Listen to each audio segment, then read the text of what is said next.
the platform on radio on your premium talk station, Today95.1 FM, Port Harcourt. I am Prince Ajubo. I'll take you straight to the headlines of the stories we've got on our menu. NRM governorship candidate in Rivers State, Suboma Jackridge, calls on National Assembly to investigate Port Harcourt Ring Road project. Former governorship candidate in Rivers State, Prince Will, accuses organized labor of keeping mum over federal government's removal of petrol subsidy. And Lagos State government dismisses memo indicating approval of over 60 million naira for mass burial of NSAS victims.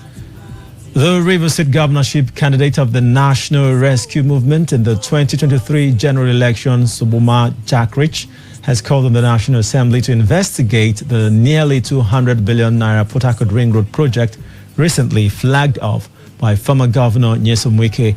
In a statement, the NRM governorship candidate accused the Governor Siminalayi Fubara-led government of violating all lead and procurement processes and inflating the project by more than 1,000%. He called on the state government to tell Rivers people how it arrived at the contract sum for the project, the firm that carried out the bill of quantities survey, and the news medium in which the project was advertised as required by law. The NRM governorship candidate also accused Rivers State government officials of exploiting the perpetual injunction barring any investigation of the financial dealings of the state government by anti-graft agencies, and called on members of the civil society and well-meaning individuals in the state to challenge and vacate the said court injunction. And on to the talking point. What's your take on this development? I think before you even came up with this, there have been talk about certain violations, especially when it comes to the Procurement Act and the actual costs of the project. But I'll take your take on this issue we're discussing right now. The numbers to call are 0817-0000951. That's one number. The other is 0810-9510951. And for your messages, both WhatsApp and SMS, send to 0701-9339-962. Should we be interrogating the processes that led to the award of this contract and the actual sum of the contract? Yes, as Rivers people.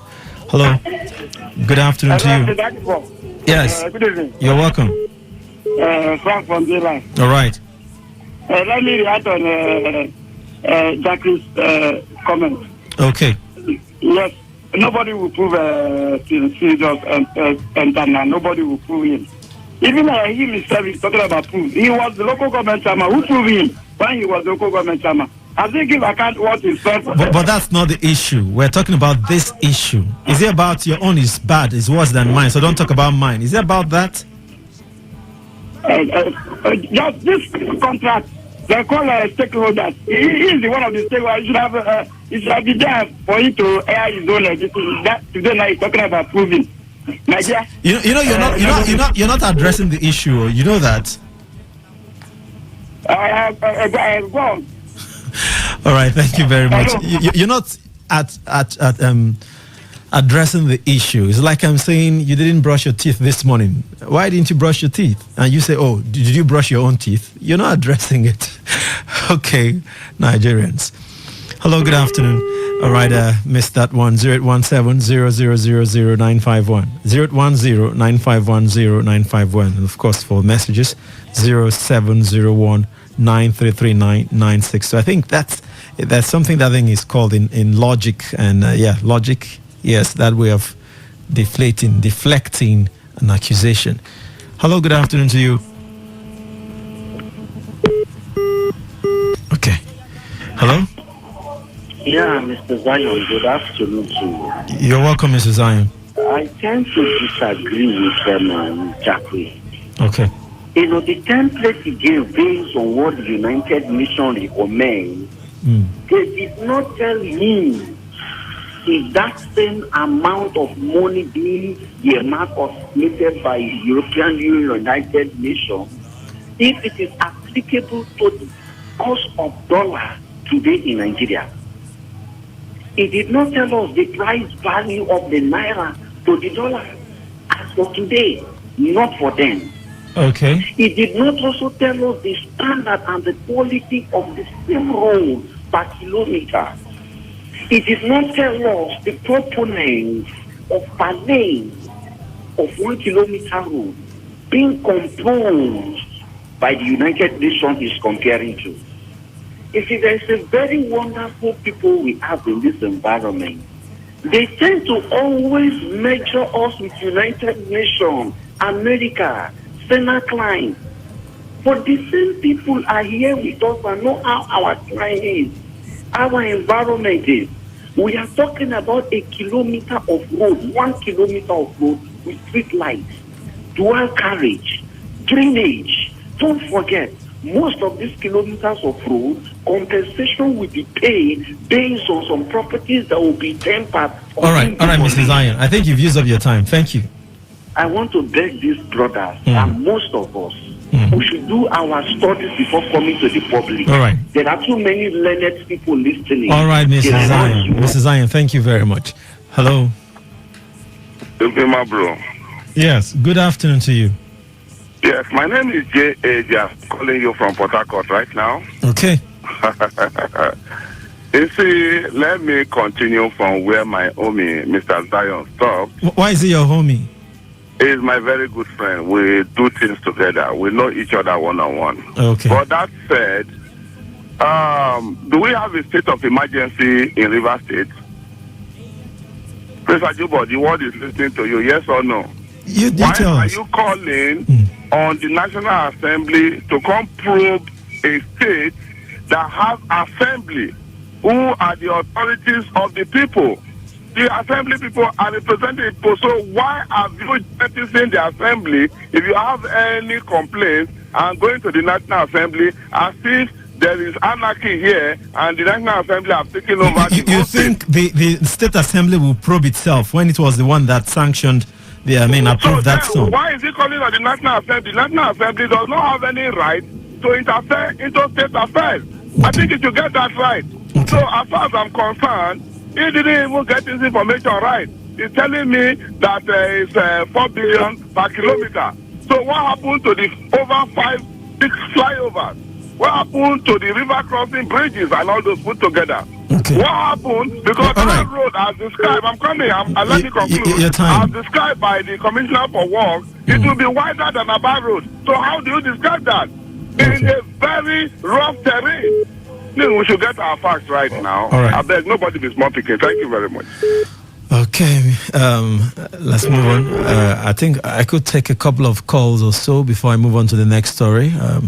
This message here reads, Ring Road is a way of making money for themselves. They have started again, the way they use overhead bridge to chop our money. John from Bori. Okay, you didn't tell us who they are, the they you're talking about. But thank you all the same. It's your view. It's an allegation on your part. That's what you think. Okay. Hello, good afternoon. Yeah, hi, Prince. Good afternoon. You're welcome to the show. Yeah, I'm Mufasa on the line. All right, Mufasa. Well, in response to the position of Ambassador Sumaboja Krish, of course, he has every right to be concerned about government spending, in as much as he's a Nigerian, is a stakeholder in the reverse politics. But like what in the last two callers have rightly said, I'm sure that his facts was not properly checked, because if you want to begin to go by the figures he wrote that and the parameters that he used, I'm sure you will equally understand with me, Prince, that is not in line with the current reality of things. There's a big mention of road crossings, flyovers, and bridges are equally part of this project. You cannot equally use that to measure, what you use as an amount for a kilometer of road. And equally made reference to the World Bank benchmark. Now let us look at the what is referenced in 2021. This is 2023. The exchange rate as at 2021 is quite different from what we have now.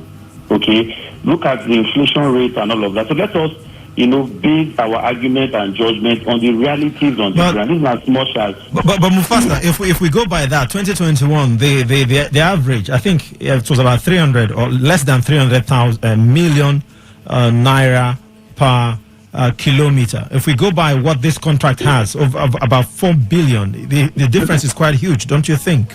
Now, it is not even the same rating. When you say per kilometer, what is the terrain?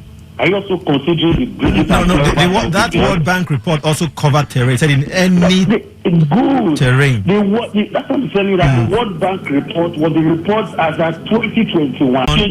300 million is a far cry from about 4 billion. My brother, are you a construction engineer? No, you tell me now. No, I'm telling you the realities on the ground. You are a construction engineer. Now, it is based on what the Commissioner for Works has said. Okay. And these things are there. The books are there. Anybody can access the Ministry of Works and get these facts correctly. Okay. So I have nothing against anybody trying to raise concerns about the spending of government. That's where it should go. All right. But let us equally get our facts right. That's the position I'm taking this evening. Okay. Have a nice day. You too. All right, and this last call. All right, that's my cue now. We move on to the next story. A former governorship candidate in Rivers State, Prince Toye Prince-Will, has criticized the organized labor for being too silent on the removal of the subsidy on petrol by the federal government. Prince-Will, who spoke to Newsmen in Port Harcourt, said Nigerians expect to hear more from Labour given the pains and hardship occasioned by the fuel subsidy removal by President Bola Tinubu. He decried that though subsidy removal was not peculiar to Nigeria, the federal government's decision to do so without putting the necessary measures in place to cushion its effect on the citizens. Prince-Will further said spending trillions of naira subsidizing fuel is nonsensical, saying governance should create an alternative. You are doing subsidy. There is nowhere in the world where subsidy is not. So the issue of subsidy is deep. Countries subsidize all the time. But in this country, we have subsidy and we saw that there was a fraud in the subsidy. So in removing the subsidy, what about the fraud? And then look at the pain of the people. So to me, removal of subsidy is the removal of the fraud of subsidy. I agree with the principle of it, I understand. But the measures that need to be put in place, especially when you can see the subsidy ahead of you, didn't just come by surprise. We saw it coming. Palliative measures, countermeasures needed to have been put in place. Things that need to be put in place to make the pain of the people a lot easier. If that has not been put in place, then as far as I'm concerned, there's no excuse. Spending trillions of naira subsidizing fuel is nonsensical. All right, talking point now. We'll look at these 2 points raised by Toye Prince-Will. One, he says that Labour has been too quiet given the hardship that has followed the removal of petrol subsidy. And it did say something about, the nature of subsidy. I don't know if it's just about Nigeria, because as he mentioned, subsidy is a normal thing in every country in the world. But in Nigeria here, they make it to seem like it's a terrible thing, like it's a bad thing, but it's not. All the arguments for me, I am for subsidy. So you don't blame the people if you're not able to deal with corruption in subsidy. There's corruption in the NNPC, there's corruption in the National Assembly, there's corruption in NDDC. Nobody is saying scrap NDDC. Nobody is saying scrap the National Assembly. So if you cannot deal with the corruption, don't make the people suffer for it, for your incompetence. Okay? So that's me there. But what do you think now? You still have the view that subsidy is a terrible thing and it's a good thing that it's gone, talking about the subsidy on petrol. And you agree with the Calabari Prince there that Labour has been sort of silent. When we look back to Labour's of yesteryear's Bafiao, I'm trying to remember his first name, Pascal Bafiao, and even Adams Oshomole during their era. Do you think the organized Labour of today has gone to sleep over issues that affect Nigerians? Let's take your view. Hello? Hello, President. Yes, good afternoon. Thank once again, yes. I agree with Tony Prince-Will. Okay. Yes, the so-called Labour now have turned to ice water. During the Jonathan era, I could remember when they blocked Lagos, they protested in Lagos, crying every day. Jonathan have finished Nigeria, have killed Nigeria. Right from